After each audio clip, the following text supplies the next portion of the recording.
Assalamualaikum warahmatullahi wabarakatuh. Kembali lagi dengan saya Tama dalam Ada Apa Gerangan. Bagaimana kabar kalian? Semoga selalu diberikan kesehatan dan juga rezeki yang cukup. Oke, kali ini kita dalam segmen Bukan Pendakian Biasa, di mana saya akan membacakan sebuah kisah pendakian, atau mungkin kali ini ada dua yang bisa dibilang janggal dan aneh pastinya, yang pasti berbeda dengan pendakian pada umumnya. Malam ini seperti yang saya sebutkan sebelumnya, ada dua cerita pendakian Gunung Arjuno. Dua-duanya melalui jalur Purwosari dan dua-duanya juga berakhir dengan kegagalan sampai ke puncak. Yang pertama dialami oleh Caca. Bagaimana ceritanya? Langsung saja, teman-teman Ada Apa Gerangan, ceritanya mulai dari sini.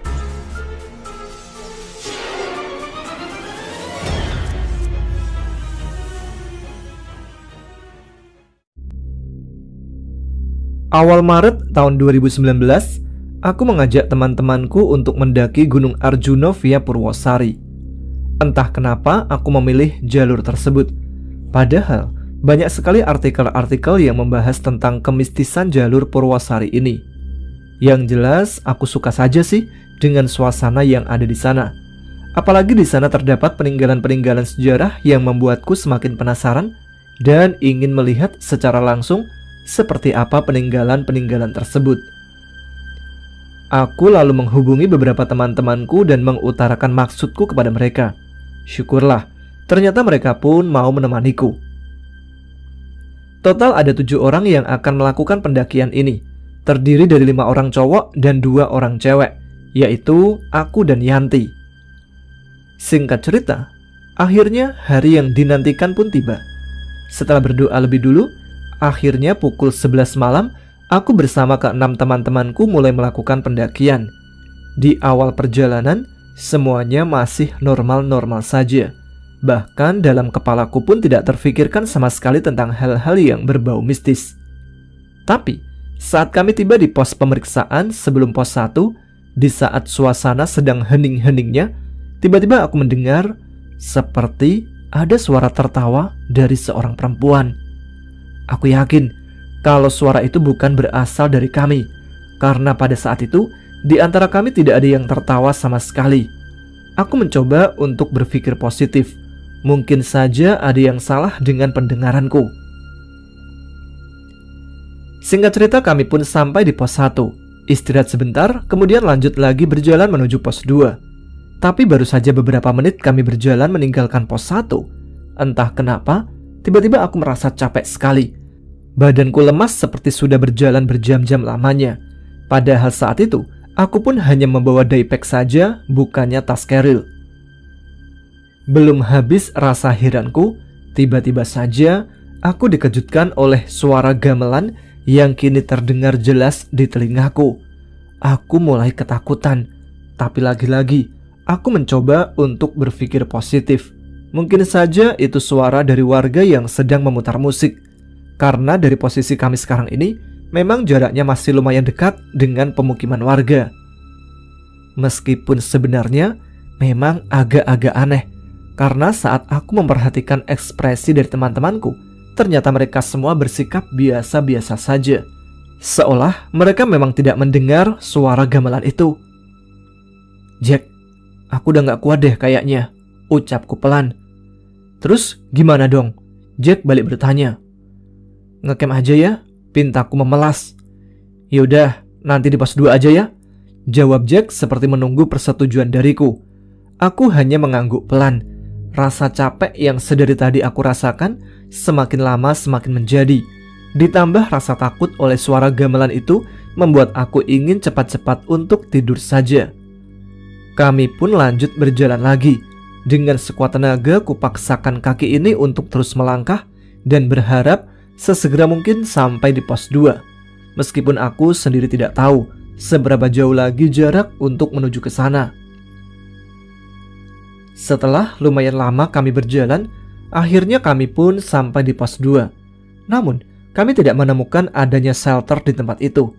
Kami lanjut lagi berjalan mencari-cari shelter itu, tapi kami malah sampai di sebuah sendang yang bernama Sendang Dewi Kunti. Akhirnya kami putar balik dan tidak lama kemudian Barulah kami menemukan satu pondokan yang terdapat makam di dalamnya. Pondokan ini biasa dipakai oleh orang-orang untuk bertapa atau berziarah. Tanpa kompromi lagi, kami pun langsung mendirikan tenda di area itu dan segera beristirahat. Keesokan paginya, pukul 9 pagi, kami kembali melanjutkan perjalanan. Ternyata jarak dari pos 2 menuju pos 3 lumayan dekat. Tanpa beristirahat, kami pun langsung tancap gas menuju ke pos 4. Jalur menuju pos 4 ini lumayan menanjak, membuat jantungku harus bekerja lebih ekstra dari biasanya. Sebelum menuju pos 4, kami harus melewati sebuah hutan yang bernama Alas Tengah. Aku merasa aura mistis di Alas Tengah ini benar-benar kental sekali, membuat bulu kuduku langsung berdiri saat itu. Setelah melewati tanjakan demi tanjakan, akhirnya sekitar pukul 12 siang, kami pun sampai di pos 4. Cah, masak yuk, lapar nih gua. Aja Aldi yang merasakan cacing di perutnya sudah mulai demo. Iyalah, kita makan dulu, slow aja kali, timpal teman-teman yang lain. Kami pun memasak agak banyak, sekalian buat bekal juga sampai di pos 7 nanti. Dan rencananya kami akan lanjut jalan lagi nanti pada jam 2 siang setelah makan. Di pos 4 ini juga Jack sempatkan untuk sembahyang. Jadi maksud sembahyang di sini adalah bakar dupa dan berdoa-doa, sekalian minta izin sama penghuni yang ada di gunung ini. Kebetulan memang si Jack ini bisa dibilang mengerti tentang hal supranatural. Namun tidak berselang lama setelah si Jack masuk ke pondokan untuk sembahyang, tiba-tiba saja hujan turun dengan sangat deras. Kita nggak diizinin dulu nih sama Eyang, tunggu dulu aja ya, ucap Jack memberitahu kami semua. Aku dan teman-teman yang lainnya hanya bisa mengangguk sembari meneruskan masak. Dan setelah itu, keanehan demi keanehan mulai datang lagi menghampiri kami. Sepertinya memang benar kalau kami semua tidak diizinkan untuk mendaki gunung ini, karena saat itu hujan tidak kunjung reda. Dan bayangkan saja, kami memasak nasi dan lauk pauk dari jam 1 siang baru matang pada jam 5 sore. Lama sekali. Padahal secara logika mungkin paling lama juga 2 jam harusnya bisa selesai. Berhubung nasinya matang pada jam 5 sore, maka rencana kami yang tadinya akan melanjutkan pendakian jam 2 siang akhirnya gagal. Dan kami baru bisa lanjut pada jam 7 malam. Itu pun dengan kondisi yang masih hujan. Lalu kami pun mulai melanjutkan perjalanan menuju pos 5. Saat itu aku berjalan di urutan ketiga dari belakang. Di belakangku masih ada Jack dan Aldi, sedangkan teman-teman yang lainnya sudah berada jauh di depan. Di tengah perjalanan menuju pos 5 ini, entah kenapa tiba-tiba saja Jack berlari dan mengambil jalur pintas, bukan di jalur yang semestinya. Selang beberapa menit kemudian, Aldi pun sama. Dia berjalan cepat sekali seperti tengah berlari. Aku bingung dengan apa yang mereka lakukan. Kenapa? Ada apa? Rasa takut mulai menjalar di sekujur tubuhku.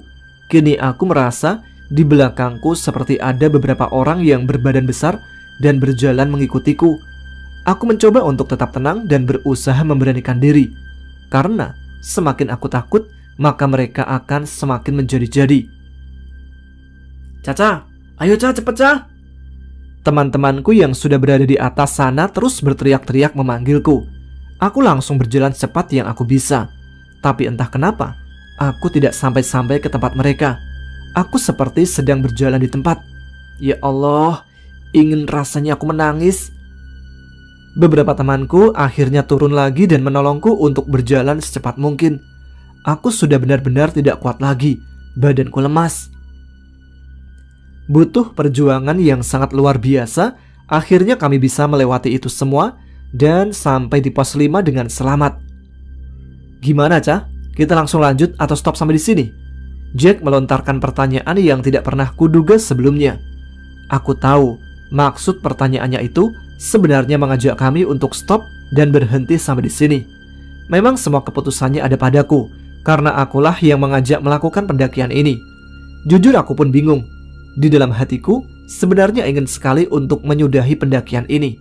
Tapi di sisi lain, aku melihat raut wajah teman-temanku yang lain seolah mengajak untuk tetap melanjutkan. "Coba pikirkan baik-baik, Ca. Pakai hati, jangan pakai ego," lanjut Jack sambil berjalan meninggalkanku. "Oke, stop. Kita sampai sini aja," ucapku lantang. "Yakin, Ca? Udah sampai sini loh kita." "Iya, Ca." Beberapa teman-temanku yang lain masih ingin melanjutkan pendakian ini dan berusaha membujukku. Namun aku tetap teguh dengan pendirianku. "Stop." Setelah melalui perdebatan yang lumayan alot, akhirnya mereka pun mengalah. Kami langsung mendirikan tenda agar bisa segera istirahat dan mengganti pakaian kami yang sudah sedikit basah.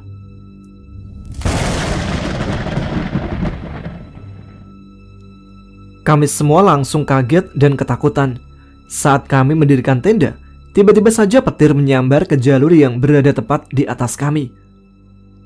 "Pilihanmu sudah benar, Ca. Coba saja kalau tadi kita tetap lanjut. Mungkin besok pagi akan turun membawa kantong kuning 6 biji. Bisik Jack di telingaku, dan aku langsung merinding juga menangis.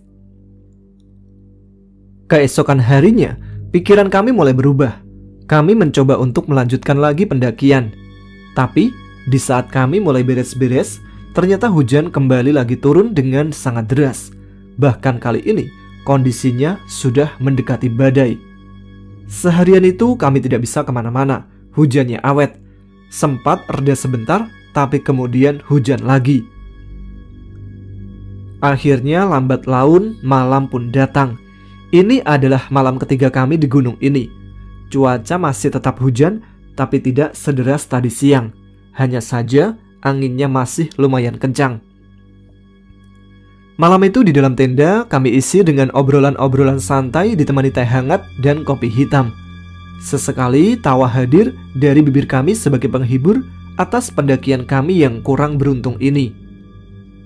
Saat kami larut dalam obrolan demi obrolan di malam itu, tiba-tiba saja terdengar suara. Refleks aku langsung melihat ke arah luar, tempat di mana suara itu berasal. Ya Tuhan, di saat itu, di luar tenda, aku melihat ada sesuatu yang mirip seperti kaki. Namun ukurannya sangat tidak lazim, besar sekali dan dipenuhi dengan bulu. Aku tidak melihat bentuk sosok itu secara utuh, hanya kakinya saja. Entah makhluk seperti apa yang kini sedang berdiri di depan tenda kami. Hanya beberapa saat saja kaki itu berada di sana. Kemudian kaki itu menghilang entah kemana. Kami langsung saling berpandangan satu sama lain dan saling berbisik. "Kamu lihat nggak?" Dari kami berempat yang mengisi tenda itu, semuanya melihat. Aku, Aldi dan Jack, sedangkan Yanti mengaku dia tidak melihat apa-apa. Malam itu waktu terasa sangat lama. Dengan perasaan yang tidak menentu, akhirnya kami bisa melewati malam itu dengan aman. Tidak ada kejadian aneh lagi yang aku alami setelah kepergian sebuah kaki besar itu. Keesokan paginya setelah sarapan kami jalan-jalan ke atas sampai ke pos 6. Namun kali ini kami sudah tidak berniat untuk muncak. Kami bermain di sepilar dan mencuci muka di sendang derajat, sekalian mengambil air untuk kebutuhan kami. Setelah dari sendang derajat, kami pun langsung turun kembali ke tenda. Namun entah kenapa, Yanti saat itu tiba-tiba duduk di sepilar. "Ayo Ti, kita turun," ajakku saat itu. "Kamu turun duluan aja, aku pengen di sini," jawab Yanti dengan lirih. Perasaanku mulai tidak enak karena sikap Yanti terlihat beda dari biasanya. Aku mulai merinding ketika tiba-tiba kabut pekat menyelimuti area sepilar ini. Dan aku baru sadar ternyata teman-temanku yang lain sudah jauh di bawah. Aku terus paksa Yanti untuk turun dan akhirnya dia pun mau. Aku berjalan di belakang dia agar aku bisa mengontrolnya. Kuperhatikan gerak-geriknya dari belakang dan memang sepertinya ada yang aneh.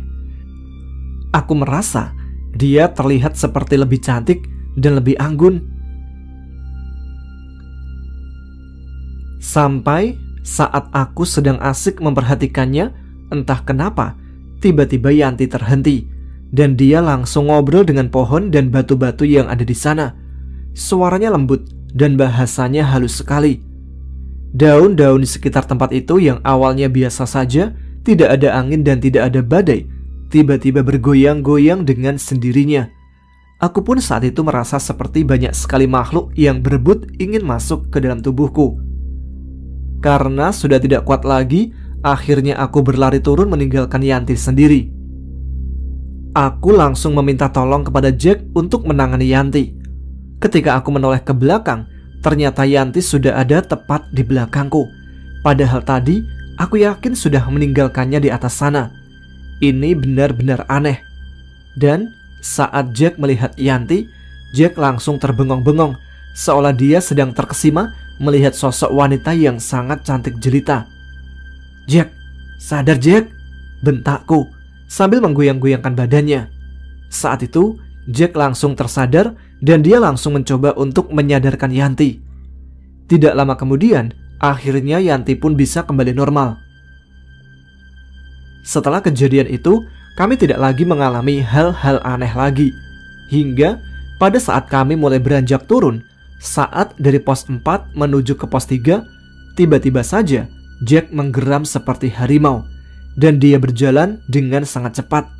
Bisa dibayangkan, trek dari pos 4 menuju pos 3 ini lumayan curam dengan batu-batu besar di sepanjang jalur. Namun saat itu, aku melihat Jack berjalan seolah di jalan yang datar. Kami semua langsung panik. Aldi dan Dimas berusaha untuk mengejar Jack karena khawatir takut dia celaka. Ternyata Jack berhenti di alas tengah.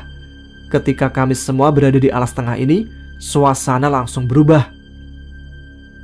Kabut berwarna gelap langsung memenuhi area ini. Suasana terasa mencekam sekali.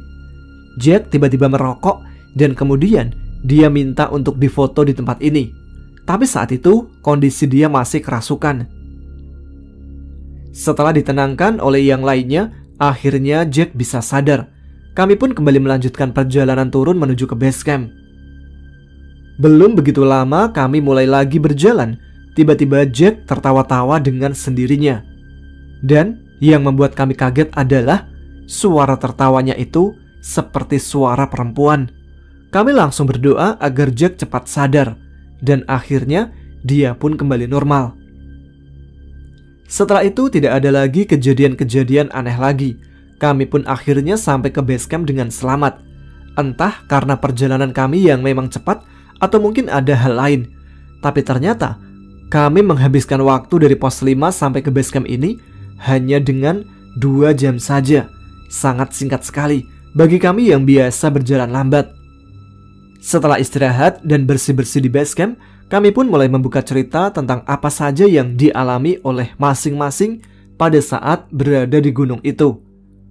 Ternyata dari kami bertujuh yang merasakan gangguan-gangguan itu hanya ada 4 orang saja. Aku, Jack, Aldi, dan Dimas. Sedangkan Yanti dan 2 orang lainnya mengaku tidak mengalami hal aneh. Jack bilang kalau ternyata sebenarnya aku ini sudah diincar oleh penghuni sana. Mereka ingin mengambilku untuk dibawa bersama mereka. Namun karena aku cukup kuat, jadinya mereka hanya bisa sekedar mengganggu saja. Entahlah, aku pun sedikit tidak percaya. Tapi setelah diingat-ingat, memang ada beberapa kesalahan yang aku lakukan. Yang pertama, mitos yang berlaku di Gunung Arjuna via Purwosari ini, katanya kita tidak boleh mendaki dengan jumlah ganjil. Tapi saat itu Jack bilang kalau sebenarnya kami tidak ganjil, karena di setiap pos dia mengajak teman untuk menggenapi jumlah kami. Tapi teman apa yang dimaksud? Aku tidak dapat melihatnya. Yang kedua, katanya juga di jalur Purwosari ini kita tidak diperbolehkan mendaki dengan menggunakan baju yang berwarna merah.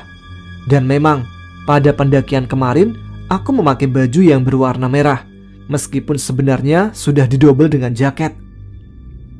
Kami pun melihat foto-foto yang sudah kami ambil selama di gunung tersebut. Ternyata ada satu foto yang terlihat aneh, yaitu foto Jack sewaktu di alas tengah saat dia sedang kerasukan. Dalam foto tersebut, jari tangan Jack ternyata ada 6. Namun yang satunya itu bukan jari, tapi lebih mirip seperti cakar. Dan sepertinya bukan cakar harimau atau macan, tapi lebih mirip seperti cakar elang.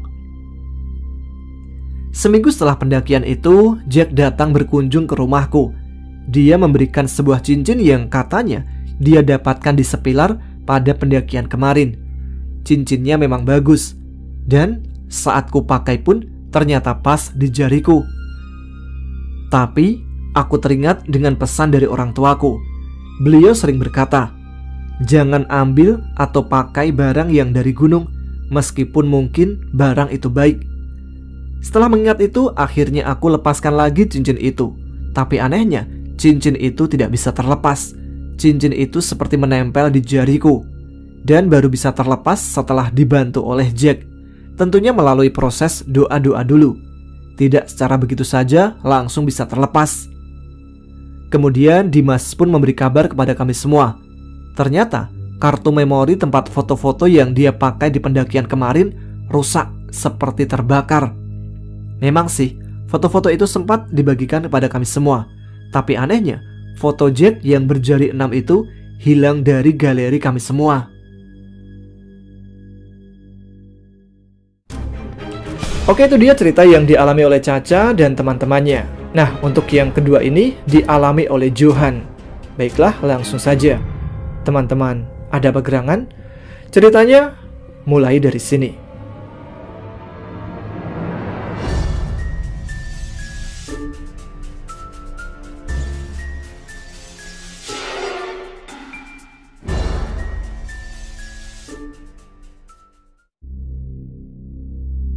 Perkenalkan, namaku Johan. Aku biasa dipanggil Jo. Bulan November adalah bulan yang tidak pernah aku lupakan. Jo, Sabtu depan kita mau mendaki Gunung Arjuno. Ikut nggak? Celetuk temanku saat kita sedang asik makan di kantin sekolah. Tapi aku belum pernah mendaki tuh, jawabku menimpali Niko. Niko adalah teman sekelasku. Aku tahu dia sudah melanglang buana ke berbagai puncak gunung. Aku tahu itu karena dia selalu saja bercerita tentang perjalanan yang membuatku terkagum-kagum. Tidak butuh waktu lama, aku pun langsung mengiyakan ajakan Niko. Kapan lagi aku bisa mendaki gunung kalau tidak sekarang? Ujarku dalam hati. Pendakian Gunung Arjuno didominasi oleh teman sekelasku yang mayoritas baru memulai debut pertamanya, tidak terkecuali aku. Aku tidak tahu berada di mana Gunung Arjuno yang akan aku daki. Yang aku tahu, di belakang sekolahku ada 2 gunung raksasa yang menjulang tinggi. Dengan gagahnya gunung-gunung itu menatap seisi kota dari atas sana. Dan satu dari 2 gunung itulah yang akan aku daki esok lusa. Pendakian pertamaku bisa dibilang pendakian paling tidak mengenakkan. Aku adalah orang yang sensitif dengan bau dupa. Tapi kali ini aku mendaki Gunung Arjuno melalui jalur religi yang berada di Purwosari yang terkenal dengan jalur mistisnya. Saat berada di jalan, perasaanku tidak menentu. Antara takut dan antusias sedang beradu. Benar saja, saat memasuki desa terakhir, aku mencium bau dupa di sepanjang jalan. Banyak pura kecil di pelataran rumah warga, dan perjalananku dimulai dari sini. Pukul 4:05 setelah melakukan simaksi pendakian dan memarkirkan kendaraan, langkah pertamaku sudah disambut dengan semilir angin yang dibarengi dengan wewangian dupa. Kulihat kanan kiri banyak batu-batu besar. Ada beberapa batang lidi sepertinya. Lidi itu berwarna merah dan mengeluarkan asap. Tentu tahu kan itu apa? Perjalanan yang seharusnya bisa ditempuh dengan waktu 1 jam harus kami tempuh lebih lama karena salah seorang temanku mengeluh dengan bawaan yang terasa amat sangat berat. Jo, sebentar Jo, kita istirahat dulu, panggil Niko di belakangku. Tapi nanti kita tertinggal sama rombongan lain, Cok, jawabku singkat. Sudah, biarkan mereka jalan duluan, kita di belakang saja. Niko langsung duduk dan meletakkan tas yang menurutku sangat besar itu. Suasana sangat hening. Tidak sedikit pun aku mendengar suara kendaraan. Yang kudengar hanyalah bunyi jangkrik yang saling bersautan. Sesekali suara gemuruh angin yang menabrak cemara-cemara besar di atas sana yang seakan-akan ingin mengajakku bernyanyi. Suasana semakin gelap. Aku dan Niko menjadi rombongan terakhir yang sampai di pos 1 sore itu. Beberapa kawanku sudah menyiapkan makan malam dan minuman hangat.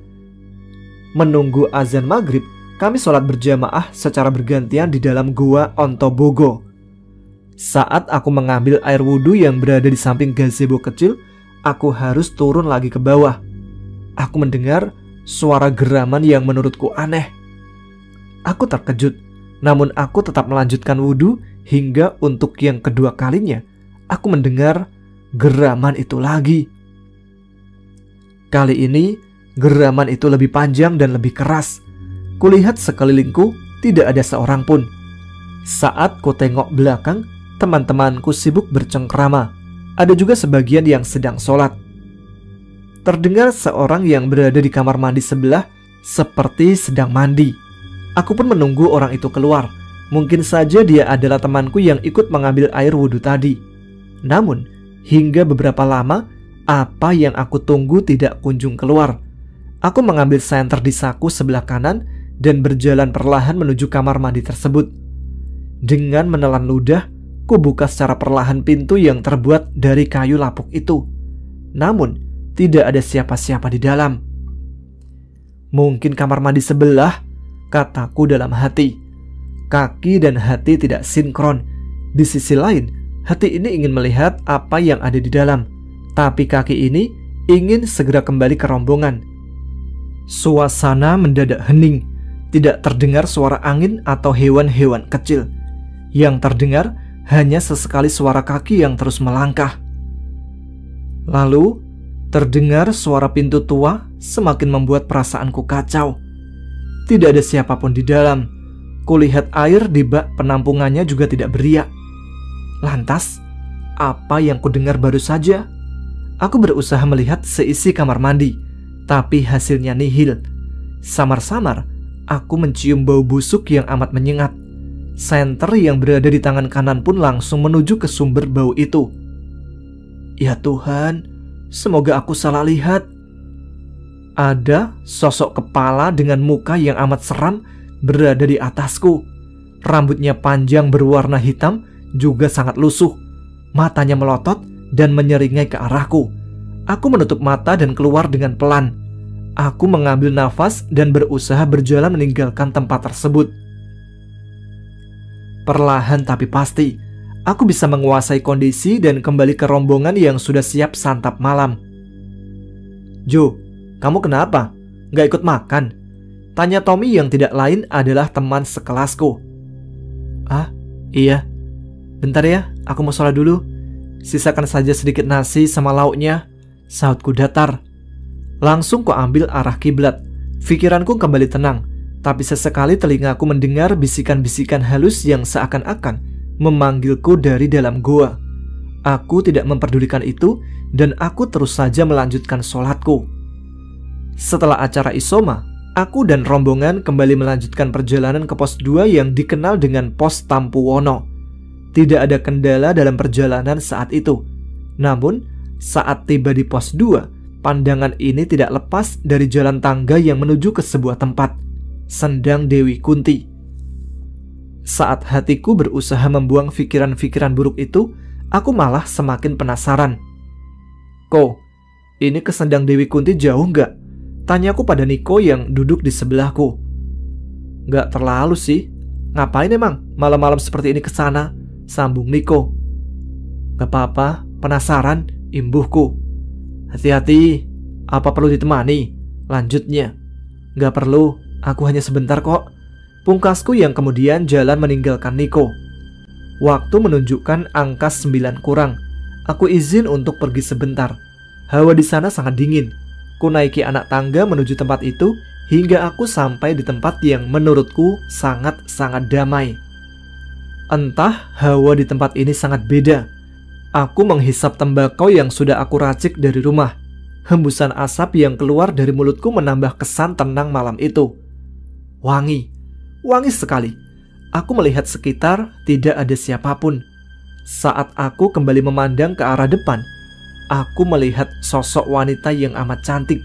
Rambut lurusnya tergerai sampai punggung, memakai baju khas Jawa, dan tanpa alas kaki. Aku berasumsi dia adalah orang baik. Dia tersenyum manis membuatku ikut menyambut senyuman itu saat melihatnya. Namun, senyum itu tidak berselang lama. "Woi Jo, ngapain di sini? Buruan balik, anak-anak mau lanjut nih." Aku terkejut saat Mas Aji memanggilku dari belakang. "Ah, iya mas, sebentar, mau habisin rokok dulu," jawabku ke Mas Aji sambil mengangkat tangan kananku untuk menunjukkan sebatang rokok yang tinggal setengah. "Hah? Hilang?" kataku dalam hati. Wanita cantik tadi sudah tidak ada dari pandanganku. Aku bertanya-tanya, siapakah dia? Apakah dia sosok Dewi Kunti? Rasa penasaranku terus berputar-putar dalam kepala, dan aku tidak bisa menjawabnya. Dari pos Tampuwono, hawa semakin dingin. Aku dan kawan-kawanku melanjutkan perjalanan menuju pos 3. Perjalanan tidak memerlukan waktu lama, hingga aku sudah sampai di pos 3. Sebuah bangunan kecil seperti shelter ini tidak seaneh seperti yang aku kira. Di sini, aku dan teman-temanku hanya mengambil nafas sebentar, kemudian melanjutkan perjalanan ke pos 4 atau pos Eyang Semar. Di tengah perjalanan, aku sedikit terkejut saat memasuki sebuah hutan yang menurutku sangat aneh. Ya, hawanya sangat hangat, bahkan cenderung panas, berbeda dengan pos 1 dan 2. Di tengah hutan ini, aku merasa gerah, namun aku tetap melanjutkan perjalanan malam itu. "Kalau istirahat di sini jangan lama-lama, sebisa mungkin ambil nafas sebentar, terus lanjut jalan," kata Mas Jeko selaku leader di pendakian kali ini. Aku hanya mengiyakan saja perkataannya. "Gerbang?" tanyaku dalam hati, sambil menoleh ke arah Niko yang kemudian dia hanya membalas dengan anggukan kepala. Aku rasa dia sedang menyemangatiku. Sekarang, hawa semakin hangat. Aku sudah memasuki area hutan dengan vegetasi yang lumayan lebat. Jalanan masih sedikit landai, dan di sebelah kanan ada bangunan tua yang berwarna biru dari kayu yang dikelilingi pagar bambu. Di depan pagar itu ada sebuah tulisan Jawa yang aku sendiri pun tidak tahu artinya. Kaki terus melangkah, tapi kepala terus menengok ke arah kanan. Ada perasaan kurang enak saat aku melihat tempat itu, tapi aku tidak menghiraukannya. Di depanku ada Bagus, tapi ada yang aneh dengannya. Aku melihat dia sangat pelan ketika berjalan, hingga aku berada di belakangnya persis. Tapi yang aku lihat adalah sosok nenek tua berbaju compang-camping ada di atas tasnya. Nenek itu tersenyum sambil memamerkan giginya yang merah berlumuran darah.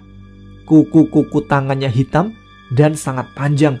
Baunya pun tidak sedap, terlihat sangat menjijikkan. "Ya Tuhan, apa ini?" keluhku dalam hati. Aku semakin mempercepat langkah dan menyalip Bagus yang sedang duduk istirahat di tepi jalan. "Gus, duluan ya," sapaku kepada Bagus. "Buru-buru amat Jo, sinilah kita bareng. Nanti juga bakal ketemu sama yang lain," jawab Bagus sambil mengelap peluh yang berada di wajahnya. "Iya Gus, lagi semangat nih, pengen nyusul teman yang di depan. Ini lagi diklat sama Niko, biar terbiasa jalan cepat katanya." Aku langsung berjalan meninggalkan Bagus yang ditemani Tommy. Sementara Niko masih setia di belakangku mengikuti langkah-langkah kaki yang semakin lama semakin melambat. Tanaman kecil dengan tinggi tidak sampai 1 meter dan memiliki 3 batang daun bergerak sangat cepat. 2 batangnya diam, dan 1 batang di tengah-tengahnya bergerak dengan sendirinya. Aku terus memperhatikan tanaman itu dan aku memegangnya. Saat aku melepasnya, tanaman itu kembali bergerak. "Sudah, gak usah aneh-aneh, yuk lanjut jalan," celetuk Niko yang mengajakku untuk terus berjalan. Aku melanjutkan perjalanan itu, dan kembali di atas aku menemukan tanaman yang sama. Namun kali ini, ketiga batang daun itu bergerak sangat cepat. "Jangan lihat ke samping, apalagi ke belakang Jo," celetuk Niko spontan. Ada apa di belakangku? Aku langsung berhenti melangkah. "Sudah, ikuti aja apa kataku dan terus berjalan," imbuhnya, dan ia menyuruhku untuk tetap berjalan. "Tapi kamu gak meninggalkanku kan kok?" tanyaku memastikan. "Aku tetap di belakangmu, tenang aja," saut Niko menenangkanku. Aku terus berjalan tanpa menoleh ke samping apalagi ke belakang. Tapi aku sangat penasaran, hingga rasa penasaranku mengalahkan segalanya. Aku menoleh ke belakang dan terkejut dengan apa yang aku lihat. Tahu nggak ada apa? Ada sosok pocong dengan kain putih yang sudah coklat dan mukanya hitam berada di hadapanku. Salah satu matanya keluar, menjulur hingga ke bawah hidung. Pipinya seperti lubang pasir dan banyak belatung di sekitar lubang-lubang itu. Sontak saja aku langsung menutup mata. Kan sudah kubilang jangan oleh ke belakang, kata Niko. Sekarang buka matamu, dia udah gak ada, lanjut Niko. Aku menutup mata agak lama hingga aku memberanikan diri untuk kembali membuka mata. Dan pocong itu sudah hilang. Nafasku sedikit tersengal karena melihat penampakan sejelas dan sedekat itu. Aku mengistirahatkan badan dengan hawa yang sedikit aneh. Aku tidak berani berlama-lama seperti apa kata Mas Jeko. Kemudian aku melanjutkan perjalanan hingga pos 4. Pos 4 atau pos Eyang Semar tidak ada keanehan. Jarum jam sudah menunjukkan angka 11 kurang. Dan aku kembali melanjutkan hingga pos 5 atau Mangkutoromo. Dingin.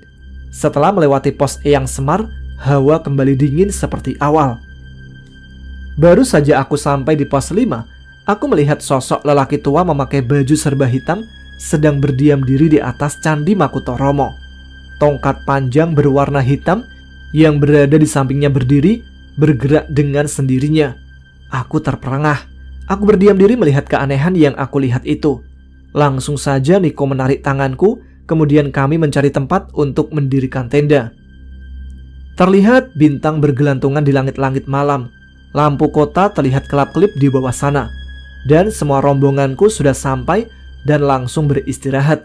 Tidak terkecuali 4 perempuan di dalam rombonganku. Hanya menyisakan aku, Niko, dan Mas Aji. Hingga kantuk datang, akhirnya kami semua pamit untuk istirahat. Tiba-tiba, terdengar suara jeritan dari dalam tenda. Sontak aku dan beberapa temanku langsung terbangun. Tidak terkecuali para pendaki lain yang tendanya berada di sekitar kami. 4 perempuan sedang menangis dengan muka ketakutan. Isi tenda berantakan. Kejadian tengah malam itu berhasil membuat panik kami semua. Beberapa dari kami terjaga dari tidur untuk menjaga sisa malam yang sebentar lagi berganti pagi. Terlihat bahu dari Anjar, Dewi, Nikmah, dan Dian bergerak naik turun. Sepertinya mereka masih menangis karena ketakutan. Mbak Ika dan Mbak Mayang yang aku ketahui tetangga sebelah langsung menenangkan para perempuan yang baru saja menangis histeris.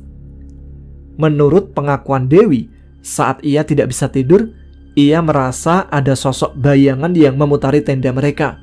Yang kemudian, entah dari mana, bayangan hitam tersebut masuk ke dalam tenda dan membuat keempat perempuan itu menangis histeris. Memang saat aku baru sampai di pos 5, aku merasakan sedikit keanehan. Terlebih saat aku berfoto di pintu masuk sore tadi. Di sebuah gambar kamera yang dipotret oleh temanku, terlihat bayangan hitam di langit-langit, tapi kami hanya mengira bahwa itu kebetulan saja. Hingga pagi menjemput, aku membatalkan agenda untuk naik ke puncak. Kondisi tubuh yang amat lelah, terutama saat aku menemui berbagai kejanggalan malam tadi, hanya mampu mengantarkanku sampai ke pos Jawa Dwipa atau pos 7. Aku tidak mampu melanjutkan perjalanan, dan aku kembali ke bawah dengan ditemani oleh Mas Aji, sementara sisanya naik. Saat perjalanan turun, kejanggalan di pagi hari kembali terjadi. Aku halusinasi. Aku halusinasi karena riwayat asam lambungku kambuh. Aku tertunduk lesu dan aku langsung memejamkan mata.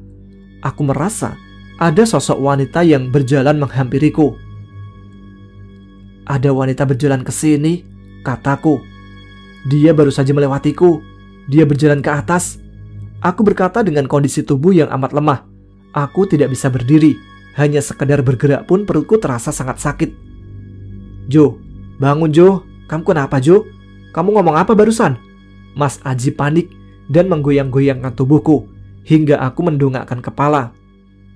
Perutku sakit mas. Aku istirahat sebentar ya, ucapku lemas dan kembali menundukkan kepala. Bukan Jo, bukan itu. Siapa wanita yang melewatimu? Tanya Mas Aji. Hah? Emang aku bilang apa mas? Aku masih menundukkan kepala. Sudahlah, jangan terlalu lama. Naiklah ke punggungku, Ayo, kita kembali ke tenda. Aku hanya mengiyakan kata Mas Aji. Aku digendong dan kami berdua lanjut turun. Aku tidak sadar saat aku bangun, aku sudah berada di dalam tenda. Dan beberapa temanku sudah mengkerubungiku. Kamu gak apa-apa, Jo? Tanya Niko yang menemaniku di dalam tenda. Emangnya aku kenapa kok? Aku berbalik mengucapkan tanya. Kata Mas Aji kamu pingsan, Jo. Udah, ini makan dulu. Niko pun memberikan makanan dan aku memakannya dengan lahap. Aku rasa Niko sangat khawatir dengan keadaanku. Apalagi ini adalah pendakian pertamaku. Maaf ya Jo, gara-gara aku mengajakmu ke gunung, kamu jadi begini. Sela Niko saat aku baru saja menyelesaikan makan siangku. Aku hanya berdiam tidak menggubris apa yang Niko bicarakan. Hari ini aku mendaki Gunung Arjuno dan aku gagal menggapai puncaknya. Kelak aku akan kembali ke sini dan mengulang perjalanan beserta misteri yang sama di tempat ini. Itulah cerita pendakian Gunung Arjuno yang dialami oleh Caca dan Johan, dan keduanya memilih jalur Purwosari yang memang terkenal. Jalur ini sebetulnya sih bukan mistis ya, tapi lebih ke sakral sih mungkin ya. Yang punya pengalaman serupa bisa dituliskan ke kolom komentar, atau mungkin kalau lebih panjang bisa kalian kirimkan ke email kami adapagerangan20@gmail.com, atau bisa juga ke DM Instagram kami AAG Channel. Lalu akan saya bacakan di sini untuk menghibur teman-teman yang lain. Terima kasih kepada teman-teman sekalian yang terus menyimak setiap episode Ada Apa Gerangan. Dengan menyimak saja kalian sudah mensupport channel ini terus berkembang, apalagi dengan mensubscribe-nya. Jadi jangan lupa untuk segera subscribe dan jangan ragu tuliskan komen. Tunjukkan eksistensi kalian. Saya Tama harus pamit, jumpa lagi pada episode selanjutnya. Tetap semangat, jaga kesehatan, selamat malam, selamat beristirahat. Wassalamualaikum warahmatullahi wabarakatuh.